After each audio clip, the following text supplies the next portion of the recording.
that we're not going to be going to the PICNG and EVCAG rollouts plus lessons learned. And this will be taken by the speaker herself, Mrs. Omolara Obileye. Please, a round of applause for her. A round of applause. Thank you. You're not clapping.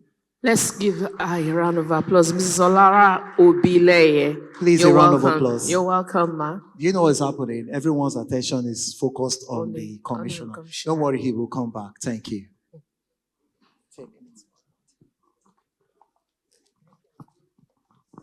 Good morning, everyone. Permit me to stand on existing protocols. My name is Omolara Obileye, and I'm representing the chairman of the Presidential Initiative on CNG and EV, Barrister Ismail Ahmed, who unfortunately could not be here today in Lagos because he had official duties elsewhere, well, in Abuja. Thank you. So I'll quickly run through my slides. I've been informed that I have only 10 minutes. So we're asked to focus on our experience, lessons learned, and pathways towards electric mobility integration. Thank you.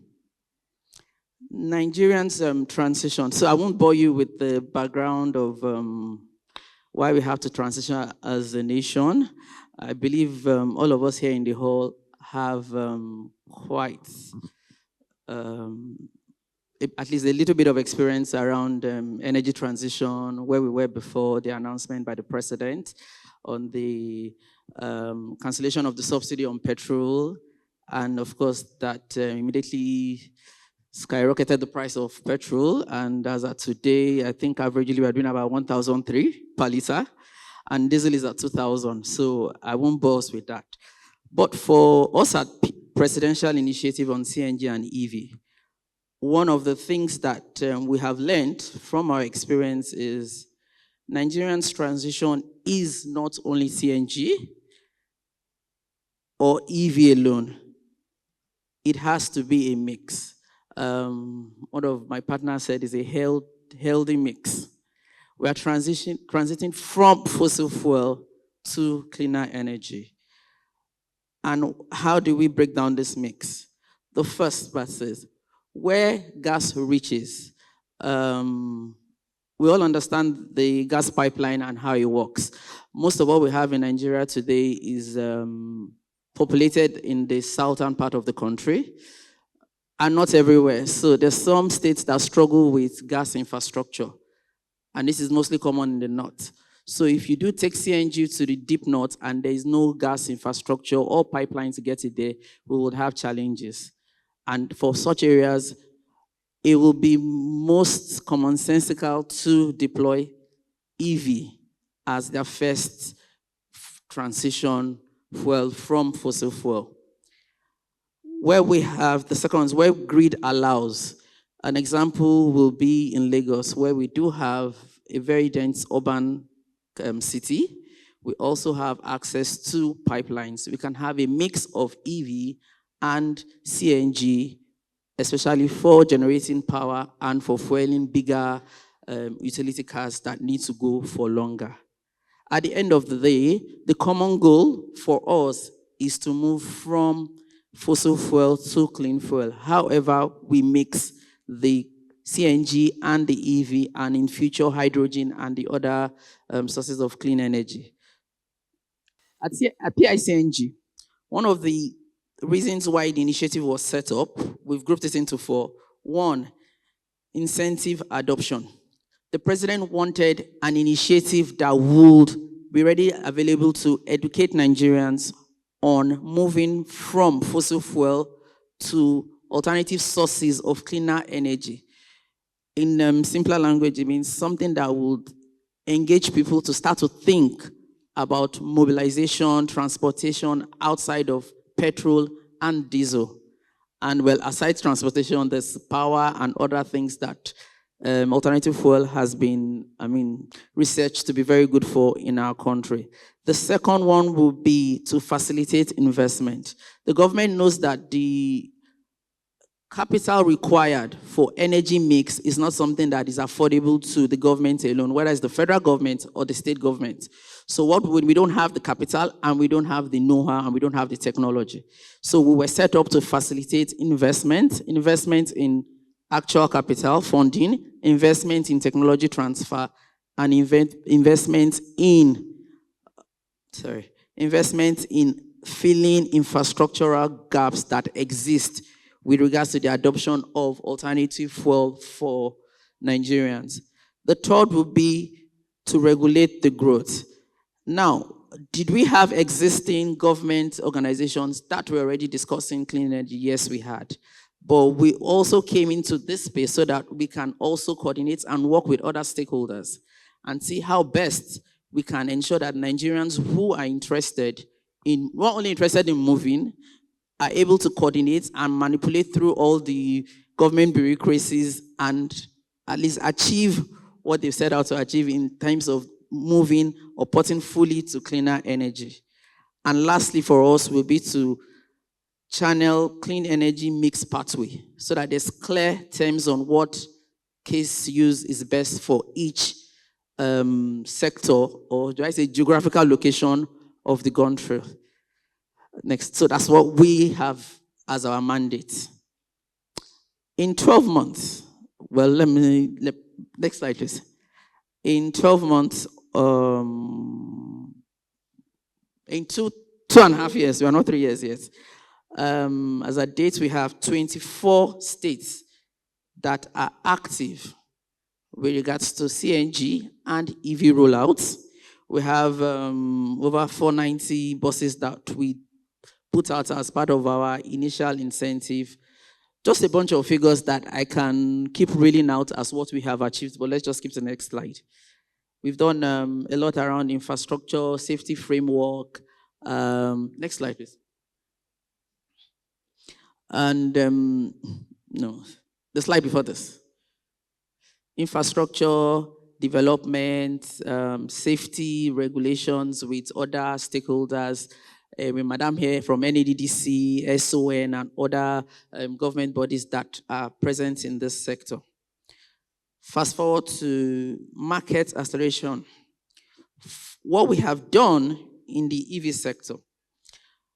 So let me just correct it. EV has always been part of our mandate, but it was only recently announced as part of our nomenclature when addressing us, because people had a challenge with trying to relate CNG and EV. And after taking about 2 years to explain that we're doing energy transition with an energy mix, we had to add it to our name officially. So yes, EV has been part of our mandate.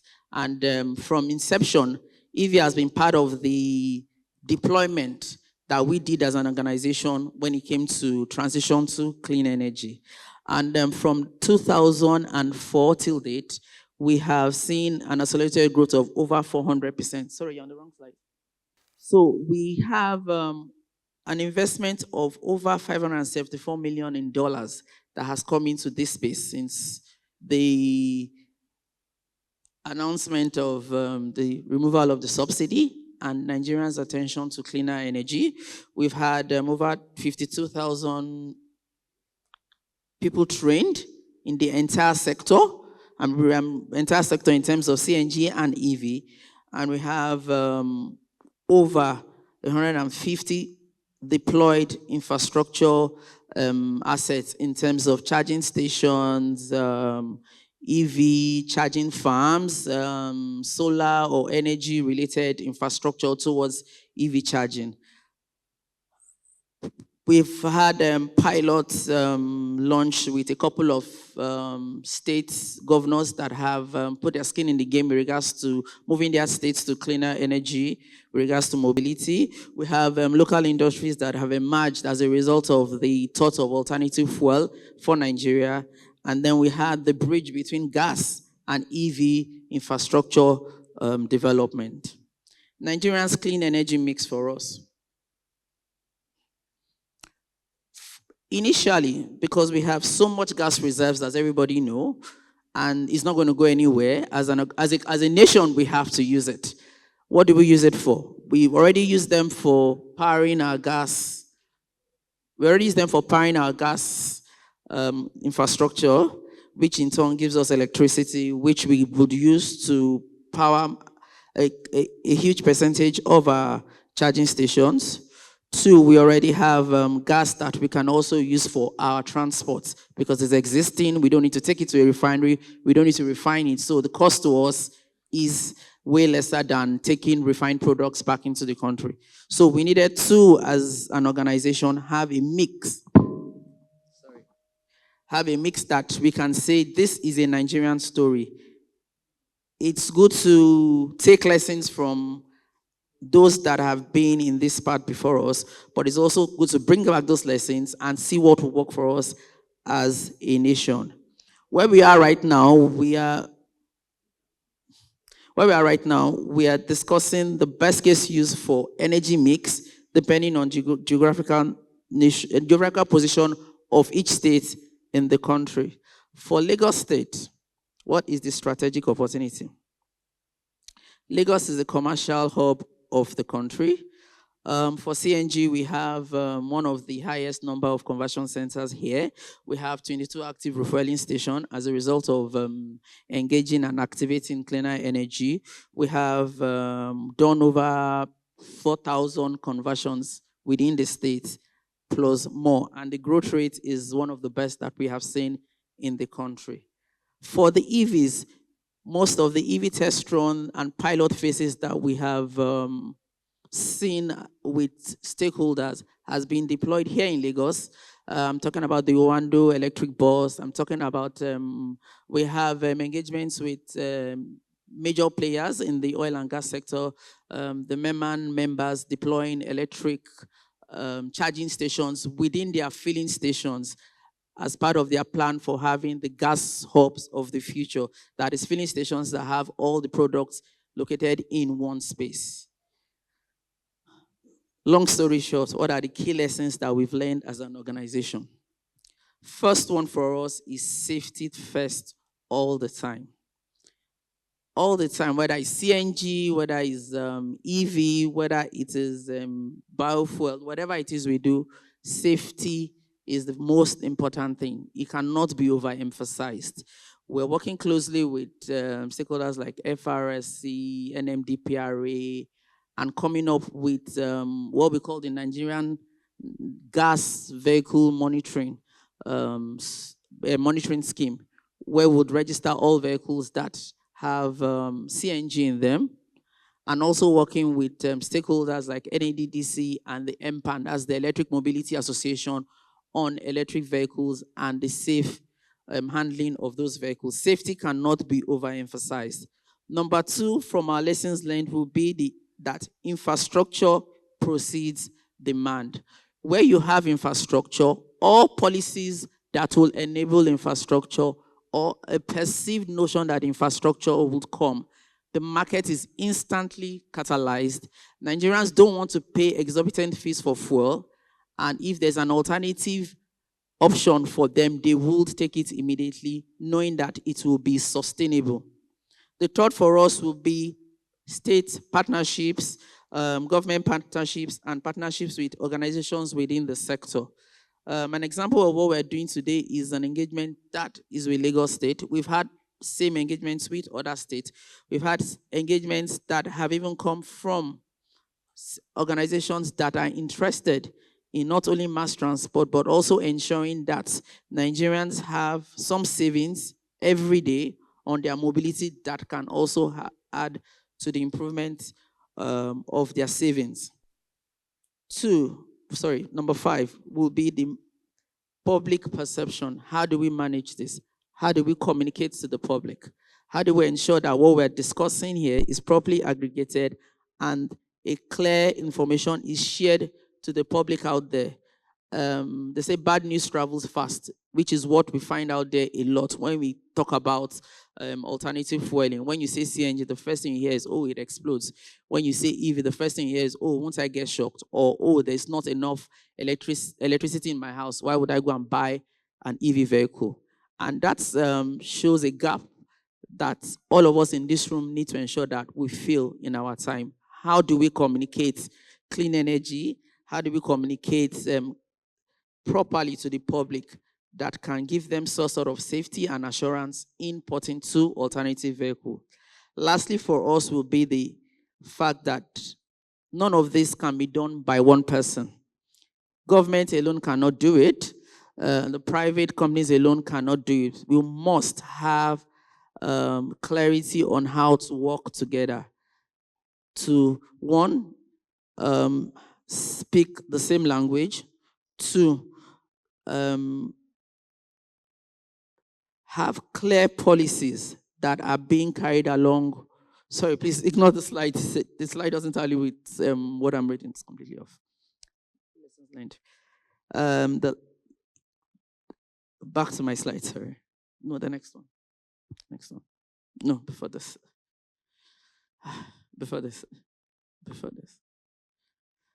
Don't worry. Investment follows clear policy. The government is there to set policy. When you set policy, you create an environment that a private business can work in and thrive in. And that private business owner has some sort of assurance that the policy will give them that environment. That assurance they have means they can take it to the bank and be able to attract investments, be able to attract finance and funding for the proposed investments around the alternative energy space. And it's only when the private business people bring this sort of investment, especially in infrastructure, that is what makes the entire sector look like it is working. Because as an end user, I want to be able to take my car and be able to get CNG, take my car, be able to charge EV at my convenience, regardless of where I am sitting. Finally, will be the call to action. What are the things that we would want to leave here today with? One, policy alignment. Policy alignment between, one, the government, two, the businesses that play in this sector, and three, the people that would report this event. Let's understand what we need to make the sector work. Let's understand what each person's responsibility is today before we leave here. Number two for us will be strategic partnerships.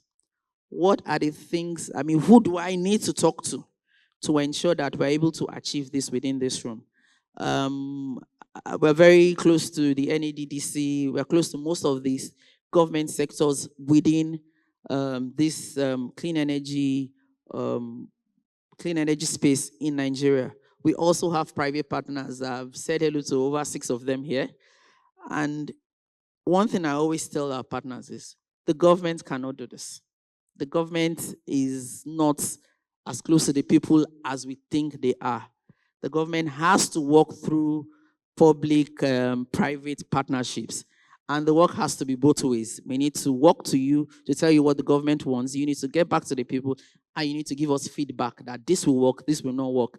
I always joke with people. I said, the government is made up of people that should understand the public space and also be able to relate to the private businesses that have brought in their own funds and also understand their need as a business. Lastly, for me, will be investment mobilization. Whilst we sit here and talk a lot of slides and a lot of presentation and speeches, at the end of the day, what's important to you, the business owners, is how do I get funding for what I want to do? How do I get assurance that if I get this funding, I would have a convenient business environment that would support my intention and the business won't fold up due to some unforeseen instability within the sector. I don't want to say government, within the sector. So that kind of assurance for investment is what we, the government, needs to give the business people, and the business people to be able to go and generate or mobilize investment into this sector. Thank you very, very much for your time.